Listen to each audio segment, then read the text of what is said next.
Hello, everyone, and welcome to Hit and Hustle from irishsportsdaily.com. I am your host, Greg Flammang, and with me, as always, is Jamie Uyeyama, Mr. Jamie University. Happy New Year, everyone. It is December 31st, 2024, the last day of the year. Notre Dame has Georgia tomorrow, 8:45 Eastern Time, 5:45 Pacific Time.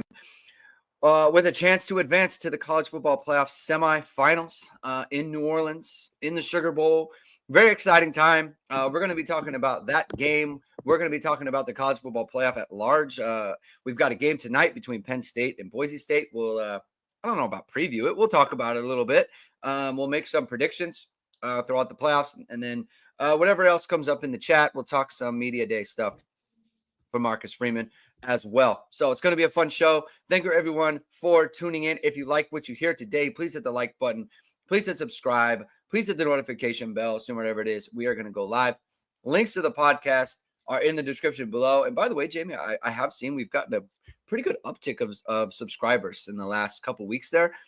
People are enjoying the content. I think Matt Freeman is doing a great job putting up a ton of videos. Like, he's putting up all the videos from practice, from the hold on, Sweet Pea.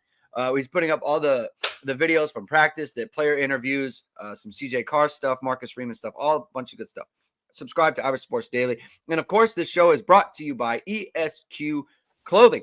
The secret ISD ESQ sale is going on. Today is the last guaranteed day, I believe.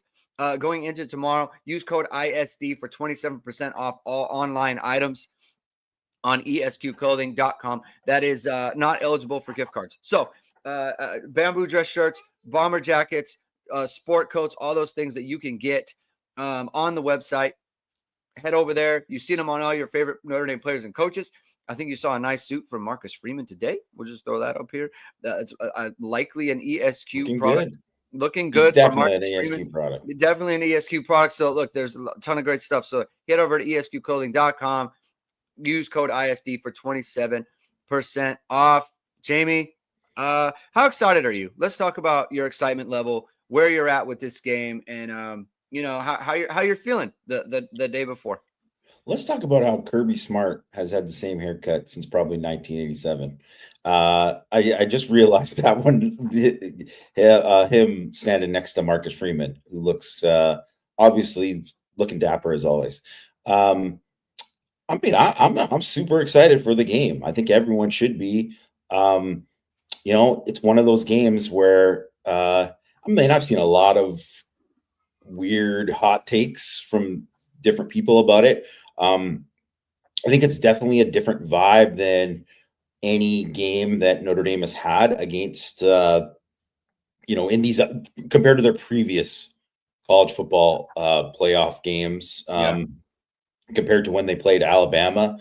There's that video out right now that Michael Bryan shared it about talking about how Booger McFarland was on Ryan Russillo, and he was talking about how this is there's a lot of stuff I didn't agree with, but him saying that this was the biggest game in 15 years for Notre Dame, yes, because it was different.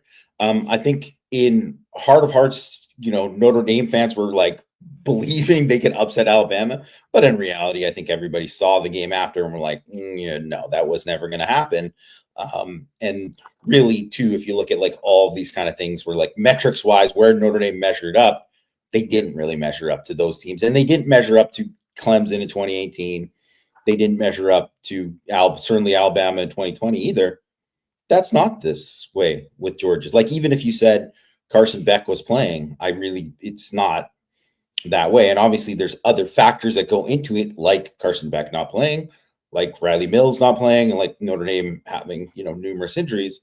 But I think regardless of all that, I think what you're seeing is that Notre Dame, they have a real chance to advance and beat Georgia, where I think if you would have said at the beginning of the year, well, Notre Dame's going to get there, and then their gift is Georgia, and the thing, most people would be like, well, it was a great season, people just be almost waving the white flag, but that's not the case. Yeah, I think the Booger thing is it kind of I don't want to get into like whether or not the national title game is like it's a national title game, and whether or not people thought win, whatever. Like certainly going into the game, and like in hindsight, you could say like, yeah, it wasn't a big deal. Yeah, his reasoning I think was sound though. Yeah, I do think, but it kind of takes away from the point of like this is unique situation in that Notre Dame. I don't know what the line is now. They're +1. Oh, I haven't even looked actually. So they're probably +1. It's close to a pick 'em basically on a neutral field against Georgia in the playoffs. Like that's a big deal, right? Notre Dame has never been this close in terms of the spread in this entire time, right? They were big dogs against Alabama in that game. So to his point, like I get what he's saying. I didn't really like how he dismissed like, oh, it's because of the injuries that Georgia has incurred. Like, no, like I don't think that's true at all. If you look at the way Georgia has played this year, they haven't been as good as Notre Dame. They've had several performances that just were not up to par for them. Not up to their standard. Right. Like, and certainly any top team in college football, right? And so I do think that like that is just hovering there. And there's been a number of performances. Like you said, the Ole Miss game was a bad performance. The Georgia Tech game was a bad performance. And there's one other game that I'm thinking of. Obviously the Alabama game where it's like they needed a fourth quarter.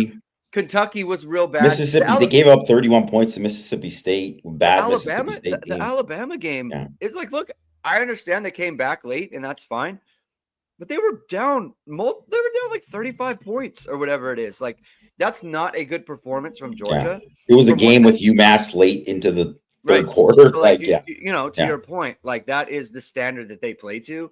And I think Notre Dame on the main has been better this year. So like I don't think they needed the injuries. In fact, like Notre Dame is the team, like you said it in the last show on yesterday on Power Hour.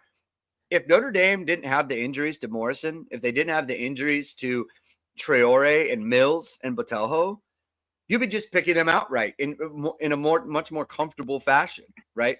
Because they don't really have the weaknesses that that other teams have had or other Notre Dame teams have had going into this game vis-a-vis their opponent. And I think that's been kind of pervasive amongst the national people in that this is because Georgia has lost their quarterback that this is that's why the line is the way that it is. Do you think that there is a chance for Notre Dame? And I guess this is why this is such a big game. I feel like this is a big chance for Notre Dame to kind of switch the way people think about them. I don't know how much it actually matters, but it is an opportunity for people to say, hey, like Notre Dame is actually like a really good football team in a really good football program. Do you think they have a chance to do that tomorrow? Oh, 100%. Because I think every year that Notre Dame is like good enough to be like in the playoff conversation, whether they made it, in 2018 or 2020, or like kind of in the conversation, like, 2015, obviously for, that season, they were in the conversation pretty much the whole year. Yeah. And, even 2021, right? Like there's been times where people are just like begrudgingly, like it feels like whenever they have like an ESPN game and it's someone covering them, they're like, oh, Notre Dame was better than I thought. And that always kind of seems to be, but then they get into these situations where they're playing, teams that are on a higher level than they are. They just were at that time. And they just can't hang like everybody else. Like, I'm not saying that's not a Notre Dame thing. It's just that they were just clearly not on that level. And so in order to do that, I mean, there is no other team right now. Like you could say, people could have said Alabama. If Alabama got in instead of Indy, they were the 10 seed instead of Indiana. They played Alabama at home. I think people would have said, hey, they lost 3 games. They lost to Vandy. They lost to Oklahoma. Like, it just wasn't a real Alabama team. Saban's gone. Yeah. That's not the same. That's not the same. But I mean, this is Kirby Smart when they're down here. They're 11-2 and won the SEC.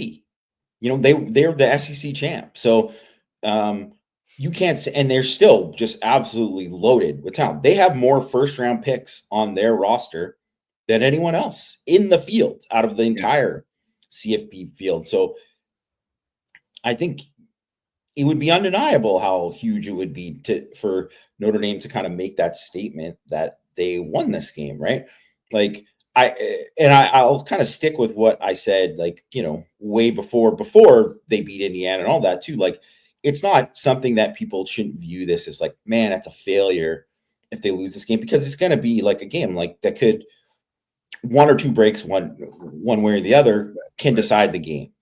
And I honestly think that's how it's going to go. So in that kind of case, if you lose a game like that, you shouldn't be like, you know, you shouldn't, you got to look at the context of everything, also the context of their injuries and what they've done this season and all that. But you know, it would mean that kind of validation from these outside people is delayed, and then it still becomes a topic of conversation. Like, that's it. I just saw on Twitter right before this, Ross Dellinger, he's writing, of course, there's always somebody who writes a piece about it's been this many years since Notre Dame has won this game or whatever, right? And it's just like one of these things where it's like, okay, they haven't won those games or whatever, but it's not like leading or you know, kind of going back to what Booger McFarland said, which we didn't kind of talk about, was that he said it's like, if not now, when? Well, maybe next year, because that's where the trajectory of the program is. So people shouldn't over conflate like any kind of thing that happens in this game and just be like, this means everything. No, it doesn't. It's a small pebble in what the story could be, but it still, you know, would be a significant win. And like, when you got, like, you know, guys like Booger McFarland, who's obviously an SEC guy, and he's saying those kind of things. You have Cam Newton going on.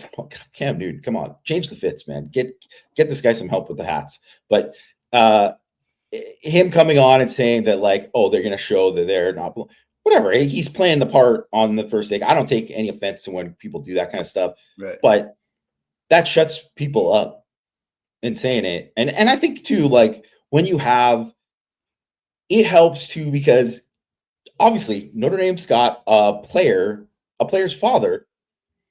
Ryan Clark is on First Take, is on NFL Live. He's on Get Up, whatever. He's a constant on ESPN all the time. Yeah. And he's an LSU guy.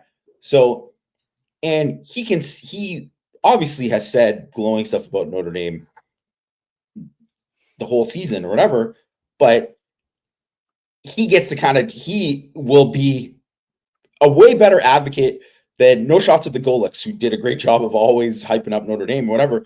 But because he's not a Notre Dame guy, it's different if he's saying it, you know, even though his son is there, but it will come off different because he is an SEC guy.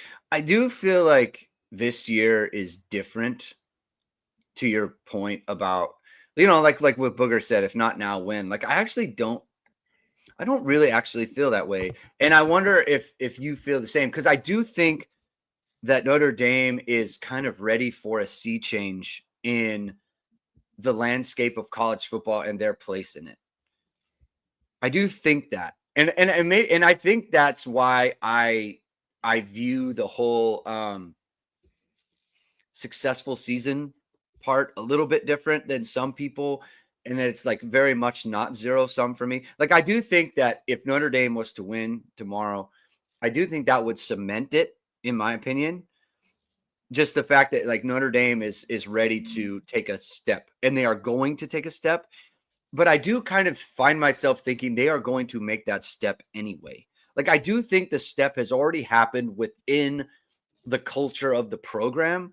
And like, there are little indicators of that to me. Like, the fact that the fact that they lost to NIU, and then it was like, can they make the playoffs still? And my whole thing was like, well, at the time, it was like, look, you can always just go crush teams, right? People know what a good football team looks like. They know what it looks like, regardless of whether you talk about their schedule or whether, who they're playing or whatever it might be. If you go whoop teams, you're kind of undeniable at that point. It's the whole 2014 Ohio State thing. They had a real bad loss to Virginia Tech, but man, they looked amazing. And the committee was like, look, we got to put them in. They're just amazing. And people were mad about them being included, but then they went and won the thing, right? They beat Bama, and then they won the Big Ten championship game 50-0. Right. And that was part of it. It's just like, man, they look just great, right? And it's like, it's one thing to say that. Like, I've said that before about Notre Dame teams, but then they always messed it up, right? They always went and they didn't look as good. Like the 2015 team, right? Like they lost to Clemson, and it's like you could just run the table from here on out. But then they didn't look good against Wake. They didn't look good against Boston College in that game. And then they went and lost to Stanford. And they probably would have missed out if they hadn't lost to Stanford against Oklahoma because they didn't look as good, right? Yeah. But this team, they actually did the thing that you had to do, which was go play great football from the NIU game on. They played great. They didn't have a terrible game. They didn't have a close call. They didn't have any of that stuff. I mean, the closest thing they had to a close call was USC. And I've been talking about it for years. Notre Dame never plays a good football game in LA. And they finally did. And the fact that they've kind of hit these benchmarks for me personally, just like I think the program is ready to make a jump regardless of what happens tomorrow. And I think it will be cemented by a victory tomorrow. And because they've already hit these benchmarks, I do have a better sense that this team is ready more than any of the other teams. Like, I do think that because I believe that they're ready to make that jump regardless, is like they're actually going to get it done. Like, that gives me some confidence. Now, as someone who has followed the team since I was like 10, I do have that little bit of like, you're going to pull the football away from me again kind of thing. Just like that whole kind of vibe. But like, objectively speaking, the benchmarks are there and they've hit them. And so that's kind of where I'm at. I wonder if you kind of feel the same way. Yeah, I just think that I just look at like kind of how the roster is built right now and how it's constructed and where like who's coming back. Also, I mean, they've also added people that we've talked about as well too, right? Yeah. So that and where they're at to and how the track record really of like how they've evaluated and developed really has been the biggest thing because they develop the players and that is huge. Mm-hmm. And also too, like there is something about like culture and it's one thing you could say Jim Harbaugh, you could say a lot of things about the guy, but he knows how to build a culture. Mm-hmm. He knows how to build like, hey, this is who we are. We are physical. We are this, we are that. Like Michigan was not the most talented. I mean, they had a lot of talent, but they were not the most talented out of all of these recent national championship teams. They weren't. But they were 100% who they were and like rode that to their championship. Asterisk included, ellipses, Connor Stallions. But yes, they built that to a point. And the reason why the guy's been so successful, that's like everywhere he's gone, right? Like he hires good assistants, he does all that too. But he does that. But like when I think one of the things with Brian Kelly, and not to, I feel like we always bring up Brian Kelly and I don't, or we actually haven't in a while. So I don't feel we haven't. No, we don't talk about it in a while. But I think with Brian Kelly, he came into Notre Dame and I think everybody remembers, RKGs, right? The right kind of guys, right? We do it this way and this is whatever. And it did not seem that they kept with like the RKGs. It's not that just something that he got rid of, stopped saying it. It was like, that was just like, he just said it in the opening press conference and didn't really mean it. You know what I mean? Like, that wasn't like part of what they were doing there. It was like, he was still figuring stuff out as he went along. And it's not to say that Marcus Freeman hasn't figured, learned and on the job and done all these things too. But he's literally been like, we are an O-line, D-line driven program. We are physical. We're going to be violent out here. We're doing this. We're doing that. Like, and I know one thing, like, they'll lose players, they'll gain players, whatever. Notre Dame is going to beat the snot out of most teams they play because of how physical they are and how they practice too, which also turns into development and all that too. So I think when you got that kind of thing established, where there is a difference between this team and a lot of these other teams too, like, because, someone asked Kirby Smart about, like, oh, does this remind you of an SEC team, right? And I would say physically, because, obviously we know, we've talked to Matt about it, like, they weren't a match physically completely across the board with Texas A&M. It's not like Notre Dame doesn't have dudes like that. They do have some. Sure. They just don't have, like, Bryce Young is different than a lot of other guys on Notre Dame. That's just what it is, right? Riley Mills obviously would have been one of those guys too, right? So they have that, but even without that, you can't say, like, Donovan Hinish, you could say, man, this guy's small, whatever. Can't say he's not physical. Right. Can't say he's not physical. Can't say that he won't match your physicality and give you 100%, which was not that they didn't have that with, like, Kurt Hinish and some of these other guys at the end of the BK era, and obviously he transitioned to Freeman as well. But they had that, but it is just so more pervasive across the board, just with the whole team, that has been, like, the identity of the team, and it's the identity of the program. And that's the kind of thing that, like, just has carryover and long lasting, like, impact on a program, because whether, they have to replace assistants and things change or whatever, as long as Marcus Freeman is in charge of the program, they're going to be super, super physical. It's funny, like, I've had this conversation with a couple people over the last couple days, like the specifically regarding, like, Colorado and, like, Deion Sanders and stuff. And my thing is, like, I don't know what they are actually trying to be. I don't know what they're about. I don't know what Deion Sanders wants his program to be. What are you trying to get? Like, to your point of Marcus Freeman, like, I want to be an O-line, D-line driven program. I am going to be physical. I am going to be tough. Like, we are going to hit you. I am going to say we need to be violent when playing a service academy team, like, stuff like that, right? Like, there are clear just goals, benchmarks for, like, the identity of that program. And I'm using Colorado as an example. I don't want to go into it. Like, I think there's a lot of programs like that. Like, USC is like that, right? And I think that is kind of like, I think Brian Kelly has struggled with that. Whereas I think Brian Kelly at LSU, I think Lincoln Riley at USC, like, I think they have failed to kind of brand their own program to the people within that program, right? Like, it's not about branding to other people, right? Or to the media or the national consciousness or whatever. It's like, I don't think within your own program, you know what you want to be. And Marcus Freeman is very clear about what his program is going to be and what it takes to be successful within that program. And you see the types of guys that have excelled, right? Like the Adon Schulers, right? Physical, right?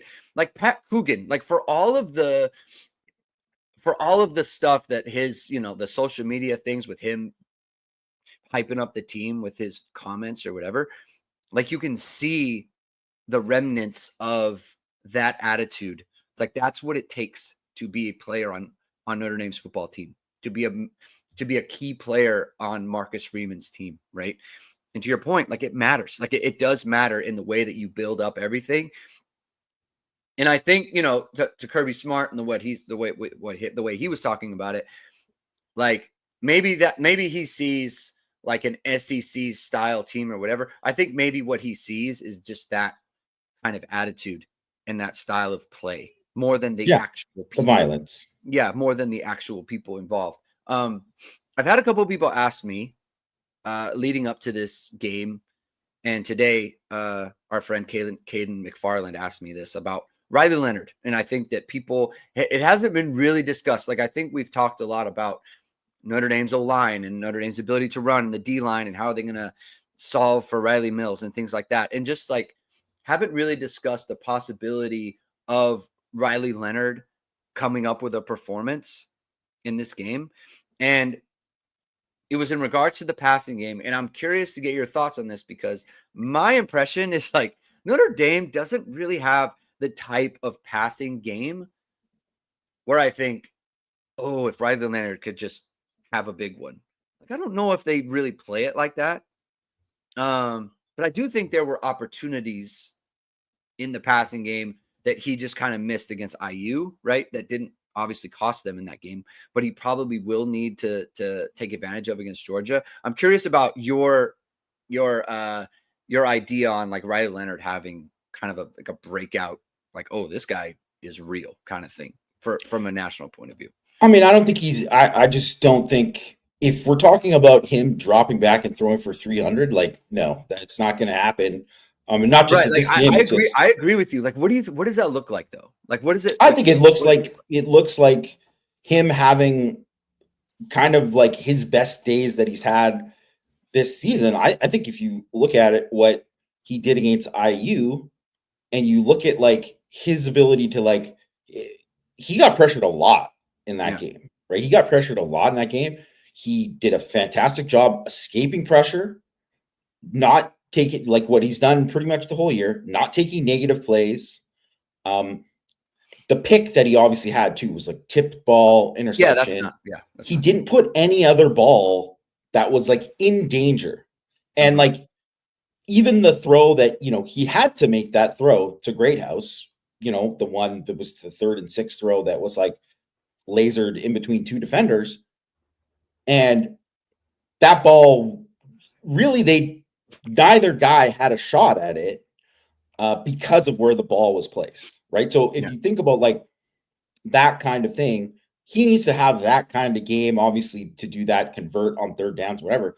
But really, in this game, it's going to be about him running and adding that element to it and that part of it, because it's like, go back and watch the Alabama. I mean, I have gone back and watched Alabama, Georgia a number of times. Yeah. And that game, and you always think, I mean, Ryan Williams was spectacular in that game. Like, no doubt, he was amazing.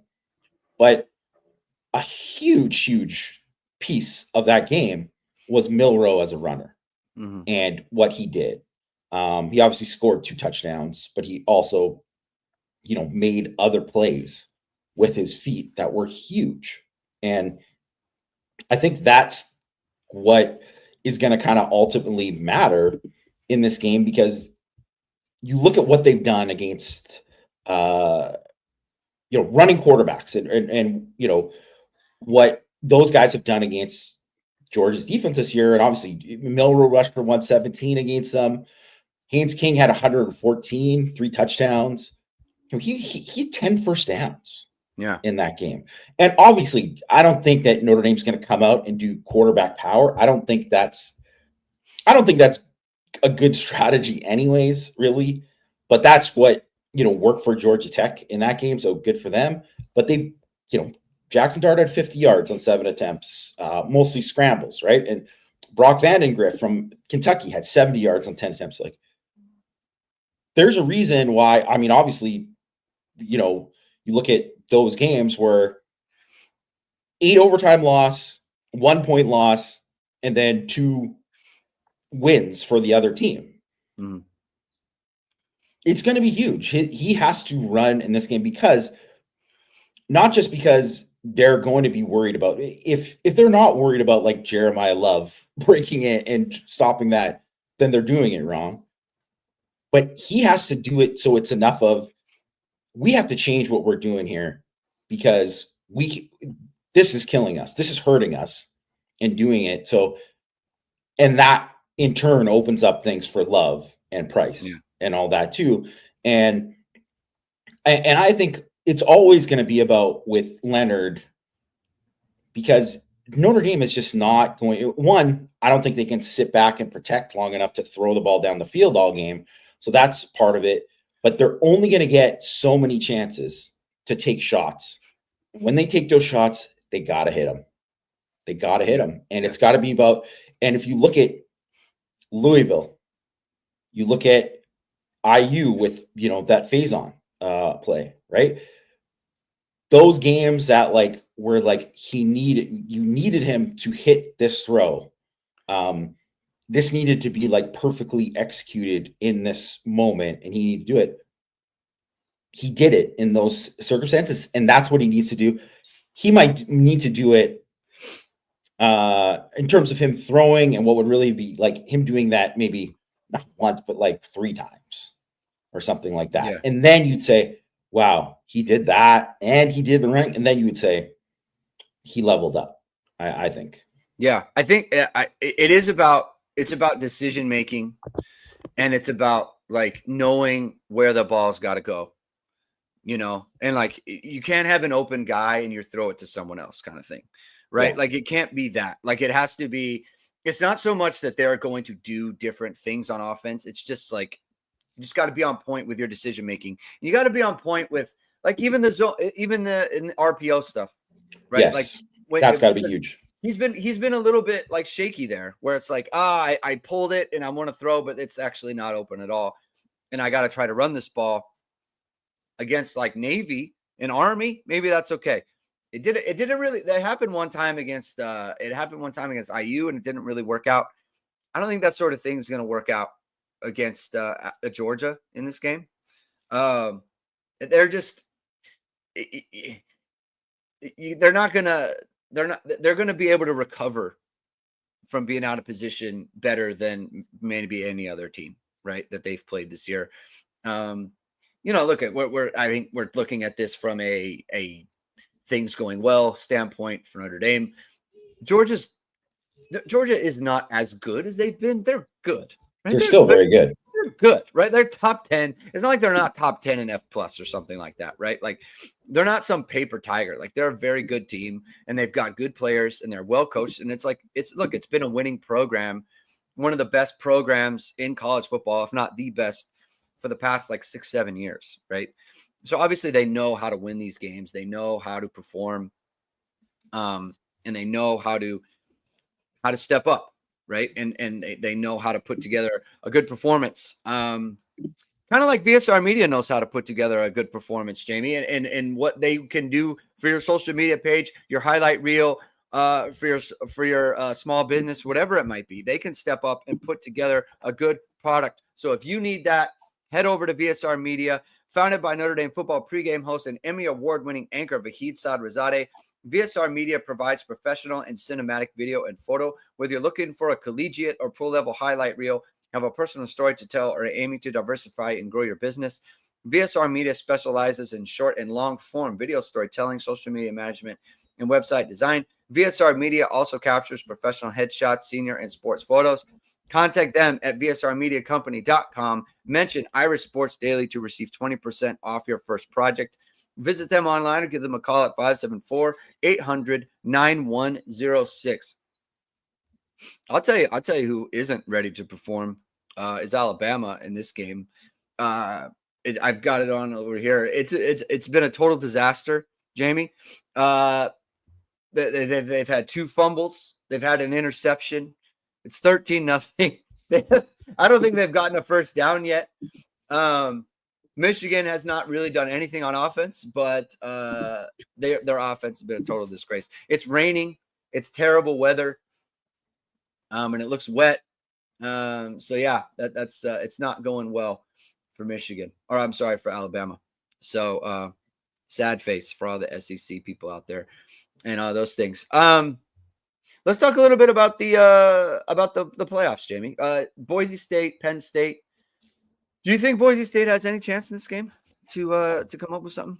I mean, they have some chance, but not much. Like I think like I think mainly because I don't think their defense will be able to stop Penn State enough. Like I think um, their best way to win is for it to be a shootout kind of game where Yeah. it's kind of similar to the Big Ten championship game where they were just like going back and forth and just running the ball all over each other. Um, I think when you look at like Penn State's rush D in that game, and you say, well, maybe Ashton Junk might just go off. Like, okay, like that's possible, but and I do think every time I watch Penn State, I just don't think they're that great. Like so I because of that, I think I give Boise State a shot, but I just don't think Boise State, like, I don't think their quarterback's good enough. I don't think like they have enough. If Jonty isn't breaking, a 70 yarder or something like Yeah. that, like, are they going to have enough there to kind of hang with them? And I understand they played Oregon super tight early in the season, but watch Oregon now compared to then, and they're just complete. It's a completely different team. They're way better now than they were Well, not then. just So that, but Boise's like doesn't seem to be as good either. no, they've been that same. They've, And if nothing else, they've been kind of figured out a little bit too. yeah, Like, they were, which is also too why it's just so wild that they got the 3 seed. Like, why?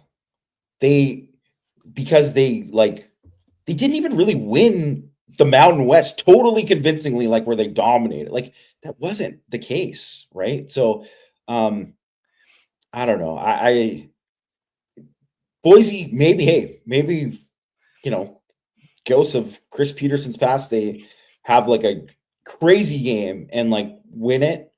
Every break goes away and they take advantage. I don't think that it's going to happen. And even if they do, they'll just get humbled in the next game. I mean, from an F plus point of view, like the Boise State and Arizona State are just so They're so much much further behind. further down. No, they're not even top 25 in those metrics, which is just like not great, right? That's not what you want. Especially people talk about like Boise State, their claim to fame is a close loss against Oregon, and then like a couple wins against UNLV. Okay, Yeah. right, that's great. Lost to Syracuse or no, Yeah, did they beat Syracuse? They who? might have beat Syracuse, but I think they lost to Kansas or something. No, I can't remember. But Yeah, anyways, UNLV, not that great. not Like that great, they're not that fine. good, not that Yeah. good. It's not good that this is a quarterfinal teams. But it is what it is. We've got Texas against Arizona State. Kind of the same deal. Like Arizona State's been able to run the ball against some teams. This is Texas. They're a little bit different defensively. One of the best defensive teams in college football. I don't know that they're going to have a tough time against. I don't know that they're going to have a tough time moving the ball against Arizona State's defense. Do you see anything? Do you see anything there? I think that they have a more of a shot than Boise State. I think Leavitt's a good quarterback. I think Scatabo, yeah, I think he is a good back. Like He's definitely good. I mean, he's there's no very good. He's very good.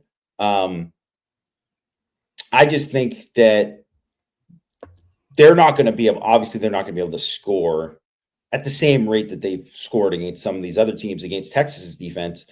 And I just think that ultimately, this is the kind of game where you see like Texas couldn't run the ball in Georgia, but it's just a different thing. Like I think they're going to be able to run the ball, and when Texas is able to run the ball, like they'll beat anybody. Really, Yeah. that's kind of the main thing with them. So, I mean, I'm not a Quinn Ewers guy. I'm not totally sold on him, but I think I bet it'll probably look at least a little similar to the Clemson Texas game where it's like, oh, Arizona State's kind of hanging in there, but never really that close enough to make it like, Yeah. they're like, they kept it close to make it a game, but not, and maybe they score first, just like Clemson did, but I don't think they're going to be in a position late in the game to say like, hey, we're going to win it. Yeah, and like people don't like Quinn Ewers or whatever, but that's like because of performances against Georgia and not like performances against Arizona State. You know, like he's been fine against, like he was good against Michigan, right? Like he was Yeah. a good, and like Michigan has good defense, and that was when they had all their guys, right? So it's like they want to replace him, but like he's still a fine quarterback, right? Like he's still, you're doing all right if he's your starting quarterback. Just put it like that, you know. So yeah, I just think it's just too much of a talent difference. Like they're just, and that's like a good coaching staff at Texas too. I like them. All right, Oregon, Ohio State. Ohio State had maybe the performance of the year. um, Yeah. Against Tennessee in that game. They had the best success rate of any bowl team thus to this point. Like in even like the non playoff college football playoff games, like they were really good. Do you think they handle Oregon this time? Do you think that they can take care of business there? How do you see that game playing out? It's like super interesting. Yeah, I think that's going to be kind of a little bit similar to their first game where it's like a very back and forth. Yeah. And it could be just kind of go, it could go either way. I really think that um,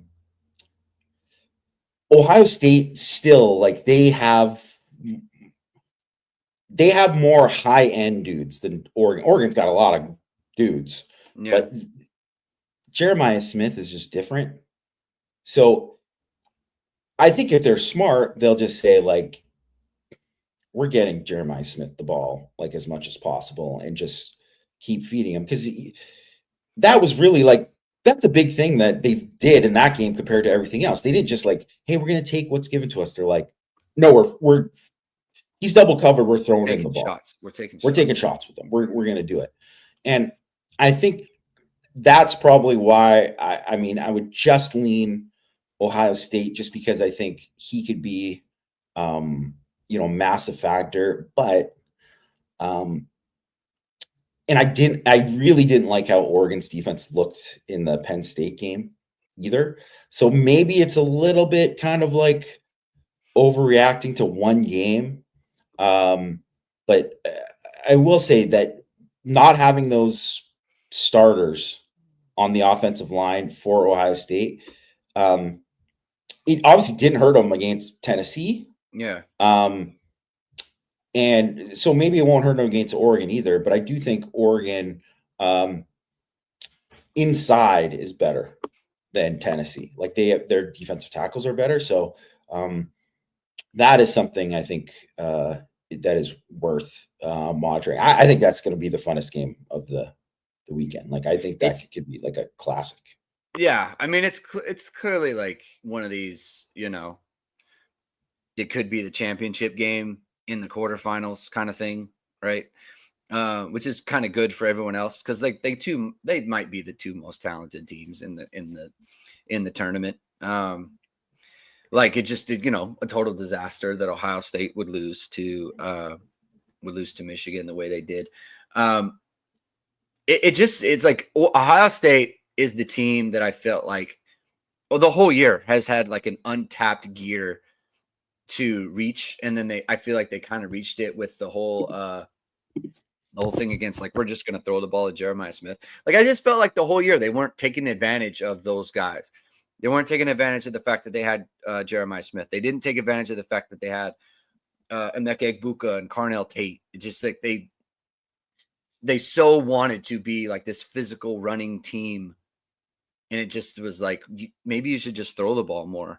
And then that also helps out the passing game or the running game as well, because then it's like now you really got to divert resources towards stopping those guys, and that opens up everything else. But then like Dan Lanning too, like I think he's a big time coach. Like I think the good thing is I think Marcus is kind of trending in that direction. Like I think Dan Lanning does a really good job of getting those guys ready to go. What do you think the atmosphere is going to be like, Jamie? Someone asked the question in the chat about the fan. The fan, do you think there's going to be a good amount of like Notre Dame fans there? Do you think it'll just be classic bowl game style?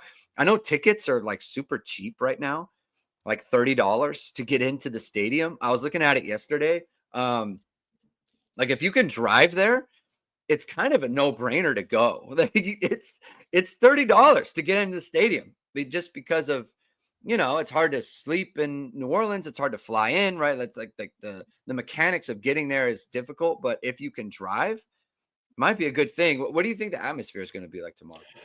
I mean, I think it's going to be a good atmosphere in the stadium, and like it'll be a good crowd. I don't think that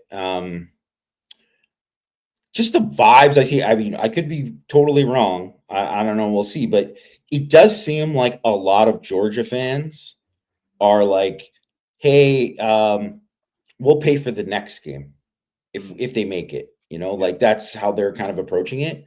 And I think too, there's also, as we know, there was a lot of people who were at the game in South Bend who were like, "I got to be there." Like, Yes. so many people went to that game that there's far less people that are going to this game, that I personally know. Yeah. Like I know some people who are going, but like it felt like everyone I knew was like going to the home game. So I do think, I mean, I think it'll be a good crowd. It's obviously not as hot a ticket. That's the challenge of the playoff and doing it. And it's also too why I think as you go along, this quarterfinal game should be in a home stadium. You They think a should be home, home right? games. I think it should be, from now on. And I'd love to also to just kind of related change the seating. How they said they're going to look into doing that for next year. You got to change the seating because there's no way that Boise should have a home game or like Arizona State should have a home game when they're like the 9th or whatever they're ranked, right? Like, Yeah.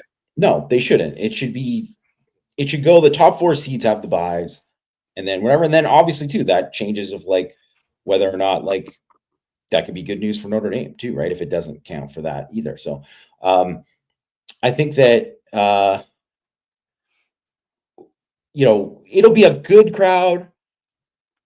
I imagine it's going to be slightly more Georgia, but I just don't think it's going to be like insane. Like it's not going to be insane just because there's too much. There's too many other things going on. It's a lot to really, to do that and like put all that. That's a lot of money, even if you're doing really well. Like it's not people aren't doing that well in the country. Period. Yeah. Like just it's not a great time for a lot of people. And then you're going to do that, and then maybe the next game, and then maybe the next game. It's a lot to ask. So I just think it's not going to be subdued, but it's just not going to be the same energy that it was at these, in South Bend on a Friday night. Oh yeah, for sure. I mean, I'm kind of hoping it's not the same energy as like, like the semifinal games are. I mean, because like I do think the location is and just like the fact that it's in dome and everything, like I think that's an advantage for Georgia. Just because of it's in the South, right? Like they picked it there for that specific purpose. So that's important. I should point out Rocco Spindler is going to start at right guard. And that's how big a deal do you think that is, Jamie? I mean, I think it's big. Like obviously, just to have him, and we'll see. He says he's 100%. I mean, we'll see how it is. I mean, obviously, he had a nice little bit of extra layoff, so just for him to give it a shot, I think is important. And you'll kind of know early because they have dudes, right, that are going to, really like push him. And if he isn't at that level, then you're going to probably see like, hey, I'm not helping the team. But I think he has played at a way higher level than I think most people expected him to. Yeah. The whole year. I mean, that's why he kept the job, right? He didn't win his job out of camp, but he kept the right guard job when Shrouth came back and Pendleton got put to the bench because Spindler was playing better. He was playing better, and he really, really has played well and has been like very assignment sound. And so I think it's going to be that is a really good thing for Notre Dame to have. You want to have all hands on deck that you can, and then I mean, Greg, Billy Shrouth, he is not all the way there back with his ankle, and he's still playing at a pretty good level with it. So, guys, what we don't know is there's a lot of guys on both sides that, and I know that Georgia had a longer break too, that are not 100%. Yes. You're just at this, it's the end of the season. Even with a break, guys are not, right? Howard Cross has not been playing at 100% the entire season, right? Yeah. Like, and it does make a difference, right? So it's just one of those things that it's who can get it and play at a certain level, like Travis Etienne did in the SEC championship game, right? Yeah. Who can go and do that, and that's ultimately what it comes down to, because everybody's playing hurt at this time of year. I don't know that I've ever seen anyone moving worse than Billy Shrouth was in the second half of that USC game. He looks so bad. I was like, he can't even walk. He can't even like stand there. Like he could barely limp. And then it's like, there he goes out to play. I was like, man, this guy, he's a tough one. He's a tough kid. Spindler says he feels 100%. People who are 100% do not have an ankle brace that big on their ankle, which is fine. He'll play, and it is what it is, and that's a good thing for Notre Dame. We don't believe KVA is going to be ready, just from observations. Again, I think he's moving. Obviously, he's moving better than he has. Because here's the thing, even if it's like it's one of those things where he could try to give it a go, I don't know that less than 100% KVA is better than like 100% Jalen Sneed or any of the other linebackers. That's the thing.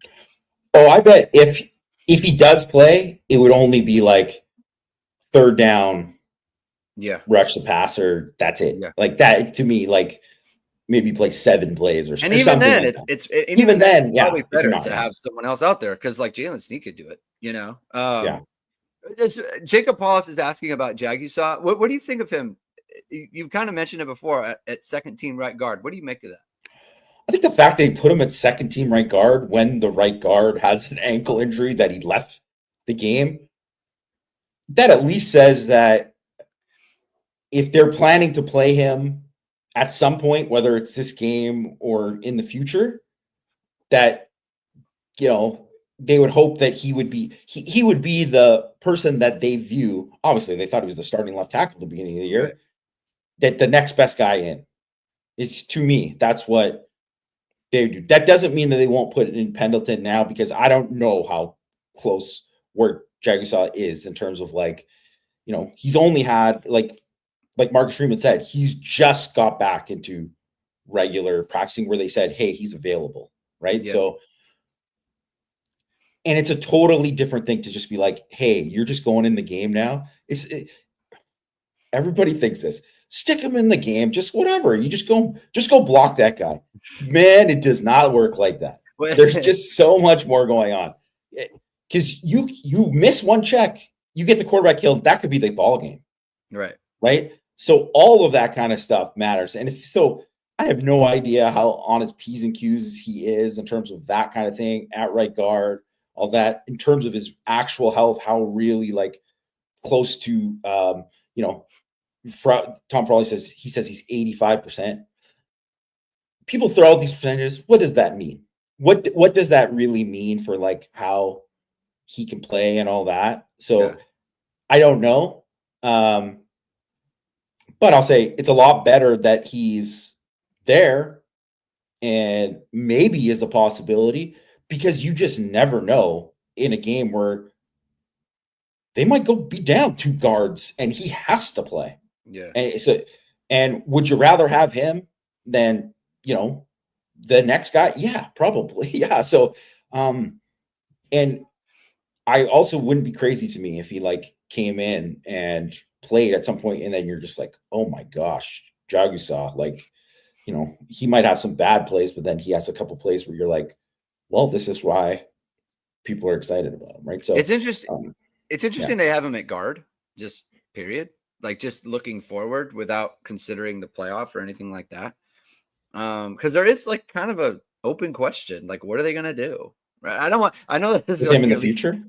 Yeah, I know it's your least Yeah, favorite topic, but yeah. like you just had Anthony Knapp play a whole season, and you had Emil Wagner play a whole, and people like they play well, right? I So think Jagusa is going to, just my opinion. People want me to. I get a problem with when people are like, predict who's going to play where, and this. It's like, yeah, I don't know, man. Like, I'm not predicting that Rocco Spindler is going to lose the job and then come back in and keep his job. Like, no one knows any of that stuff. In my opinion, Jagusa's best position going forward is guard. So I think they're moving him out to left tackle because they knew they didn't have another left tackle. So they're like, yeah, we gotta start training him there, because last year in the summer, in August, he wasn't with the tackles. He went from like scout team to all of a sudden he was bumped up to the second team guard. He was a guard in camp last year. So they weren't working him at tackle. Maybe they're just giving him looks everywhere. Who knows? But like, I think they saw him as an eventual guard, and that's kind of where, he's. That's where his best position, I think, is. Going forward, and he can be like, have the flexibility to kind of play, tackle too if they need it. But it just, I think he has a chance to be a dominating guard, like develop into that. So don't quote me that he's going to come into the game and dominate this game if he plays at all. But he just is really, what he does best is he moves big people. Like he can move people at the point of attack. Yeah. Predictions. Where are you at? I think, like we said, very close game. I think it's going to be back and forth. I think there's definitely reasons to pick on both sides, right? Like I could see things going a certain way. My feeling is that Notre Dame is going to struggle to move the ball for most of the game, and it's going to be very similar for Georgia as well, I think, because I don't like the matchup with Georgia's receivers against Notre Dame's DBs. The drops, them not winning enough contested catches, Gunnar Stockton against an Al Golden defense.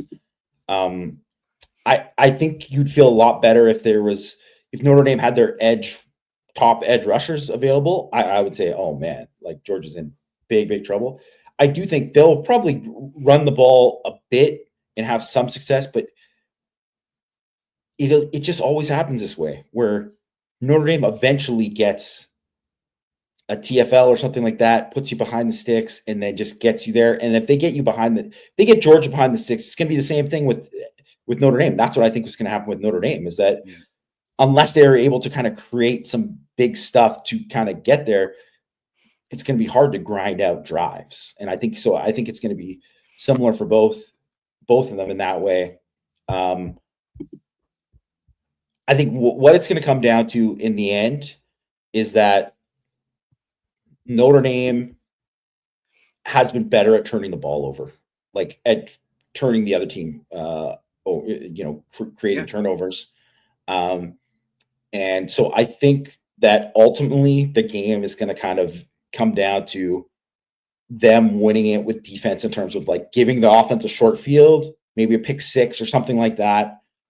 and giving them that advantage to really kind of take advantage of that kind of thing.